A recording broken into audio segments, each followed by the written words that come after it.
Hello there, and welcome to Dr. T for today, February the 21st. We are starting off with Stage 1 with a barking dog. So I call this the barking dog attack. The trick is you release like one boat down near the boxes and you can kill them, and then flare right to that, I guess it would be a rocket launcher. Now if you're using something like, say, Zooka, this still kind of works. You can blow up the thing and then, like, just flare to that rocket launcher. It's going to fire at your heavies, which is fine as long as your Zookas are behind, or if you've got, tanks, then you don't have to worry about it. So on and so on and so on. Attack number 1 done. Down to number 2. Number 2 is the non-barking dog attack. I know. I'm incredibly creative when it comes to naming attacks. So, I kind of took out the box down there in the right-hand corner. Just really could have probably gotten away with 2 smokes, just because you can leave a gap. The boom cannon is slow to latch on, and your troops are going from smoke to smoke. It's totally cool. Let them whack the boom cannon, they'll take it out, and then because you've got the flamethrower and the machine gun shocked, you can do a few whacks on those things, and then flare everything into that back corner. Don't actually flare onto the HQ, flare behind it, and then that way you stay away from the machine guns, and you move on to Stage 3. Stage 3, you actually have to start, doing things properly. Good news is, one barrage clears out all the mines that you want cleared out, as well as takes out a couple of bonus buildings? I don't know. So it almost becomes like a free barrage, which is killer. So what I suggest is lock up on the boxes down there, and then 45-degree angle takes you right up to that sniper tower, which is perfect, because if you throw a handful of smokes, you can just run up there. Now, I decided to be fancy and just be like, alright, and I'm going to quickly move off onto the HQ. If you want to try doing that, you can. However, where I messed up on this attack is actually with my shocks. You can shock that whole clump there with just one shock. Because it's touching, you can take out the whole mess, and then one more shock takes out both boom cannons and the mortar. Unfortunately, I kind of threw it off and had to throw the extra shock. But when you're doing it yourself, that's a 2-shock hit. You can totally do it as long as you can drop 2 shocks. Okay. Number 4. Flare onto the machine gun. Whether you do it before or after the barrage, that's completely up to you. Drop your troops, and then smoke your way onto the machine gun, obviously. Now, if you're dropping more boats, you're going to have to throw more smokes on that beach, but you get the idea, right? Alright, go from the machine gun up to the sniper tower, from the sniper tower to the HQ, and then, once again, this is nice and easy. There's 2 shocks, 1 left, 1 right, and then I guess 1 down?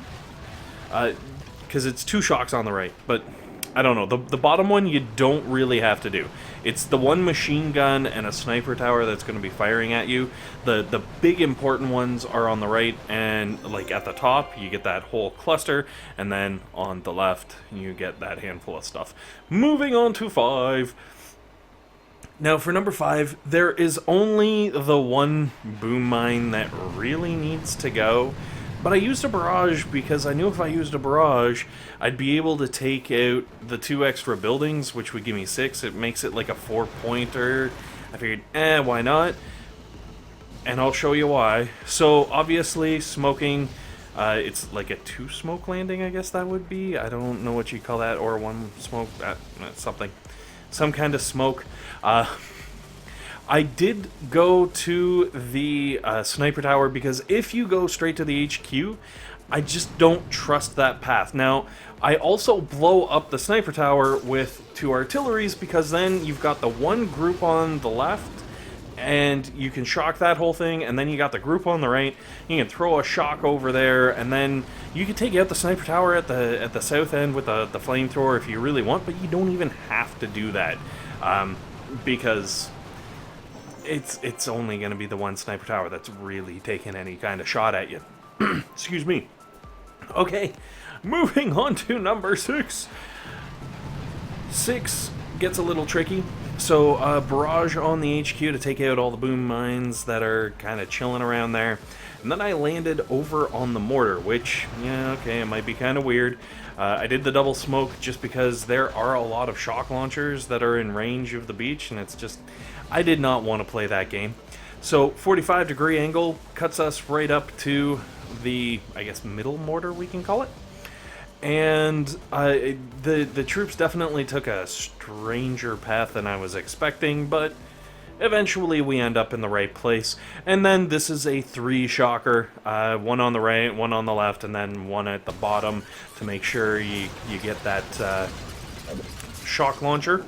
The shock launcher obviously being the most important thing to take out. Also, what's crazy about this is this stage 6 has 420,000 almost hit points, like 420, 420, give or take. It's really 418, but, you know, I like to round to 420 because it's easier to say. But a lot of hit points on the HQ, which means you're gonna want to have that extra time whacking away for when your shocks run out. And then we move on to stage 7, which has 450, which is even worse. But the good news is, one barrage takes out all the mines that are in the way. Then you can latch on to the flamethrower down at the bottom. And obviously, it's 2 smokes on the beach to make sure all of your troops get nice and smoky. And smoke the flamethrower. And then from there, run all the way up to the sniper tower. And from the sniper tower, you can then quickly move over onto the HQ. It makes it really nice and easy because it's safe. Also, what's killer about this level is if you look at this, really, you could call it a 2-shock, but really it's a 1-shock. So I threw 2 shocks just to keep everything good and stunned up so that, you know, my warriors could start doing things. And there's obviously a boom cannon and a mortar that are kind of pestering me, but that's okay because I just saved the GBE for the extra shocks. You'll get through the 450 and you're going to get the win. Anyways, guys, thanks for watching. Hopefully this has been helpful. Hopefully it's been entertaining. And most importantly, hopefully you guys have a fantastic day.